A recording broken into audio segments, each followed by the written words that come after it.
బాచుపల్లిలో ఉన్నటువంటి కాసాని కబడ్డీ గ్రౌండ్స్లో ప్రతి నెల కూడా ఒక కబడ్డీ క్యాంప్ అన్నది నిర్వహించడం అయితే జరుగుతూ ఉంది.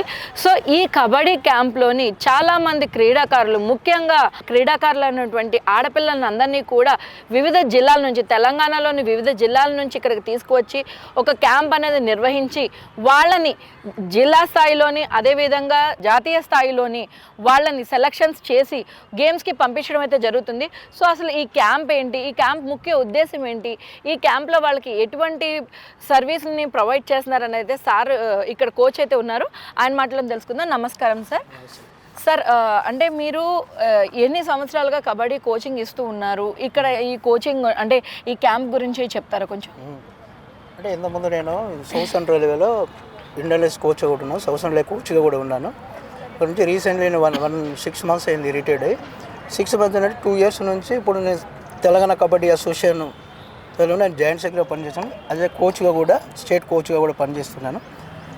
మా ముఖ్య ఉద్దేశం ఏంటంటే ఇప్పుడు మన తెలంగాణలో ఉన్న అంటే మెన్ కానీ ఉమెన్ కానీ పిల్లలు, కాసాని వీరేష్ ముద్దురాజు గారు ప్రెసిడెంట్ గారు స్టేట్, అండ్ మహేందర్ రెడ్డి గారు స్టేట్ జనరల్ సెక్రటరీ, వీళ్ళ ఆధ్వర్యంలో ఇది యూత్, వీళ్ళిద్దరు ఇంతకుముందు వేరే ఉండే, ఇప్పుడు అసోసియేషన్ మారింది. ఆ అసోసియేషన్లో వీళ్ళు యూత్ ఇద్దరు మెయిన్ సెక్రటరీ అండ్ ప్రెసిడెంట్ గారు. వాళ్ళ మెయిన్ ఉద్దేశం ఏంటంటే మన స్టేట్ నుంచి స్టేట్గా జూనియర్స్ కానీ సీనియర్స్ ఇండియా ప్లేయర్లను తయారు చేసేసి వేరే వేరే డిపార్ట్మెంట్లలో వాళ్ళకు రిక్రూట్మెంట్ చేయడానికి వాళ్ళు ఈ 2 years నుంచి చాలా ప్రయత్నాలు చేస్తారు, కృషి చేస్తారు. వాళ్ళకి ఏంటంటే ఆ సెక్రటరీ ప్రెసిడెంట్ గారికి నిజంగా తెలంగాణ కబడ్డీ అసోసియేషన్ నుంచి వాళ్ళకు మా యొక్క ధన్యవాదాలు. ఎందుకంటే ఇంతమంది ప్లేయర్స్ని తీసుకొని కాసాని అకాడమీలో వాళ్ళకి భోజనాలకు సౌకర్యం కానీ ఎన్ని ఫెసిలిటీ అన్నీ ఇక్కడే క్యాంపు పెట్టి 1 month 15 days 20 days క్యాంపులు పెట్టి స్టేట్ టీంకి కొంచెం సెలెక్ట్ చేసి నేషనల్కు పంపించడం జరుగుతుంది. ఒకటే కాదు, సబ్ జూనియర్, జూనియర్స్, సీనియర్స్ ఏది అయినా ఈ కాసాని జ్ఞానేశ్వర ముద్ర అకాడమీ నుంచే ప్లేయర్స్ని తయారు చేస్తున్నారు. ప్రస్తుతానికి ఇప్పుడున్న కొంతమంది ఏంటంటే రిక్రూట్మెంట్ కూడా అయినారు, వేరే వేరే డిపార్ట్మెంట్లో రైల్వేలో రిక్రూట్మెంట్ అయినారు, పోలీస్ డిపార్ట్మెంట్లో రిక్రూట్మెంట్ అయ్యారు పిల్లలు, బాయ్స్ గర్ల్స్ కూడా. ఇప్పుడు ఏంటంటే వీళ్ళతోటి ఇప్పుడు ఏంటంటే ముందు ఇంకా ఫ్యూచర్లో వీళ్ళకు ఏదో ఒకటి వాళ్ళకి చేసి వచ్చే పిల్లలు కూడా ఏంటంటే కబడ్డీ అంటేనే ఇదండి. ఈసారి స్టేట్ నుంచి కాదు, నేషనల్స్ కాదు, ఇప్పుడు ఇంటర్నేషనల్ స్టాండర్డ్ పోయింది కాబట్టి ఆ పిల్లల ఇంటర్నేషనల్ స్టాండర్డ్కు ఇంప్రూవ్మెంట్ చేయాలన్న ఉద్దేశం మీద వీళ్ళు క్యాంపు పెట్టి మనకి ఇక్కడ అన్ని ప్రొవైడ్ చేసి వాళ్ళు మనకి సహకరించినందుకు వారికి కాసాని వీరేష్ ముద్దురాజు గారికి మా యొక్క ధన్యవాదాలు. ఓకే, అంటే మనకి ఇక్కడ క్యాంప్కి ఏ జిల్లాల నుంచి ముఖ్యంగా అమ్మాయిలు వచ్చున్నారు? ముఖ్యంగా ఏంటంటే మేడం, ఇది మన స్టేట్ ఛాంపియన్ ఇంటర్నేషనల్ 33 జిల్లాలు, 33 జిల్లాలలో మనకు జూనియర్ కానీ, సబ్ జూనియర్ కానీ, సీనియర్ ఇంటర్నేషనల్ కానీ స్టేట్ ఛాంపియన్ జరుగుతుంది.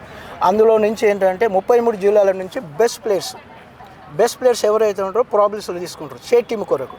ఆ 33 టీంలలో 25-30 మందిని మనం సెలెక్ట్ చేసుకోవడం జరుగుతుంది. జిల్లా అలానే ఏం లేదు, బెస్ట్ పర్ఫార్మెన్స్ ఏ జిల్లా నుంచి ఎవరైతే పర్ఫార్మెన్స్ ఇస్తారో ఆ జిల్లా నుంచి సెలెక్ట్ చేసుకొని మన స్టేట్ టీం తయారు చేయడానికి మనకు ఈ కాసాని వీరేష్ అకాడమీలో ఇక్కడ క్యాంపు పెట్టడం జరుగుతుంది. ఇందులో నుంచి మళ్ళీ 30 మందిని తీసి ఇందులో వాళ్ళు 14 మెంబర్స్ని సెలెక్ట్ చేయాలి. ఇందులో నుంచి మళ్ళీ బెస్ట్ మేము 14 మందిని సెలెక్ట్ చేసి స్టేట్ టీంకు మేము. సో మరి అంటే సెలెక్ట్ కానీ మిగిలిన వాళ్ళందరూ మళ్ళీ నెక్స్ట్ టైం సెలెక్ట్ చేసే నెక్స్ట్ టైం అంటే వీళ్ళు ఏంటంటే వాళ్ళు మళ్ళీ నెక్స్ట్ ఏంటంటే వాళ్ళు ఇక్కడ ఈసారి అయింది కదా, నెక్స్ట్ టైం వాళ్ళు ప్రయత్నం చేసుకుంటారు. నేను ఈసారి ఆడాను, నెక్స్ట్ నేను ఆడాలి అదని వాళ్ళు గేమ్ని వాళ్ళు కంటిన్యూ చేస్తారు. ఈసారి కాకుండా నెక్స్ట్ టైం ఛాన్స్ దొరుకుతుంది కదా, ఒకేసారి కదా ఈ batch, next step by step batches ఉంటాయి కదా, వాళ్ళు మళ్ళీ నెక్స్ట్ వాళ్ళు కూడా ఎక్కువ పర్ఫార్మెన్స్ చేసిన అనుకో వాళ్ళని కూడా బీట్ చేసి వాళ్ళు కూడా. సో వాళ్ళు నేషనల్ లెవెల్లో ముఖ్యంగా ఏ టీమ్స్తో ఆడే ఛాన్సెస్ ఎక్కువ ఉన్నాయి? ఏ టీమ్స్ లేడీ అంటే గర్ల్స్ టీమ్స్ ఎక్కువ ఏ టీమ్స్ పార్టిసిపేట్ చేస్తున్నాయి? గర్ల్స్ అంటే టోటల్ ఏంటంటే నేషనల్స్ చాలా ఇండియా మొత్తంలో వచ్చేస్తాయి. మేబీ నేషనల్స్, సీనియర్ నేషనల్స్ ఏదన్నా కానీ 29 టీంలు వచ్చేస్తాయి స్టేట్స్. ఆ 29 టీంలు అది ఓన్లీ సీనియర్స్, జూనియర్స్, జూనియర్స్ అన్నీ అది కలిపేస్తే ఇప్పుడు దానితోటి ఏంటంటే ఆ టీములతోటి మొత్తం వీళ్ళు మనకి ఏ టీం పడుతున్నా డ్రాస్ వస్తుంది కదా, ఆ డ్రాస్ ఏ స్టేట్ తోటి ఆడాలన్నది ఆ డ్రాస్ తీసినప్పుడు మనకు తెలుస్తుంది ఏ స్టేట్ నుంచి ఏ స్టేట్కి ఏ స్టేట్ ఆడాలని ఉద్దేశం. కానీ మనం డైరెక్ట్ క్లియర్గా ఒకే ఇదే దీంతో ఆడాలని ఏం లేదు. డ్రాస్ ఇస్తారు డ్రాస్ అండ్ అలానే వీళ్ళందరూ చాలా మట్టుకు ఏంటంటే మనకి మట్టిలో ఆడి ఇప్పుడు వీళ్ళు మ్యాట్ మీదకి వస్తారు.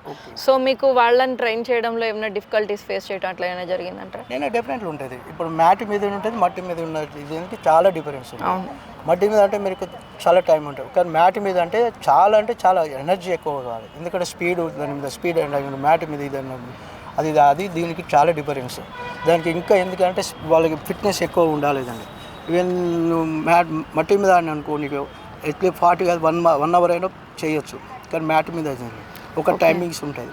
ఆ మ్యాట్ మీద 15 అమ్మాయిలకి అయితే 15 మినిట్స్ ఫస్ట్ హాఫ్ ఉంటుంది, సెకండ్ హాఫ్ ఉంటుంది, 5 మినిట్స్ రెస్ట్ ఉంటుంది. అదే సీనియర్స్ కానీ జూనియర్స్ బాయ్స్ కానీ 20 మినిట్స్ ఉంటుంది, 20 ప్లస్ 5 మినిట్స్ రెస్ట్ ఉంటుంది. ఓకే. సో ఇప్పుడు ప్లేయర్ అవ్వాలనుకున్న అమ్మాయిలకి ముఖ్యంగా మీరు ఏమి సలహా ఇవ్వాలనుకుంటున్నారు? అంటే ప్లేయర్స్ కావాలనుకుంటే వాళ్ళు ఏంటంటే ఒక్కొక్క గేమ్లో వాళ్ళ ఛాయిస్ వాళ్ళు సెలెక్ట్ చేసుకుంటారు. మేబీ ఇప్పుడు కబడ్డీకి రావాలని ఇంట్రెస్ట్ ఉన్న వాళ్ళు కబడ్డీకి వచ్చేస్తారు. వేరే గేమ్స్ వాలీబాల్ కావచ్చు, లేకుంటే ఫుట్బాల్ కావచ్చు, ఇంకా హాకీ కావచ్చు ఎదుగుతుంది. మన దగ్గర మన కబడ్డీకి వచ్చే పిల్లలు ఏంటంటే మనం ఫస్ట్ వాళ్ళకి ఏం ప్రిపరేషన్ ఇస్తామంటే వాళ్ళు వచ్చేసిన తర్వాత వాళ్ళ హైట్ ఏంది, వాళ్ళ ఫిజికల్ ఫిట్నెస్ ఎలా చేసుకోవాలి, ఇది ఉన్నది. బాడీకి డిఫెన్స్లో అఫెన్స్ ఉంటుంది, దాన్ని ఎలా బిల్డర్ని మీకు తయారు చేయాలనేది కోచెస్ మీద డిపెండ్ అయి ఉంటుంది. Okay, thank you sir. Okay.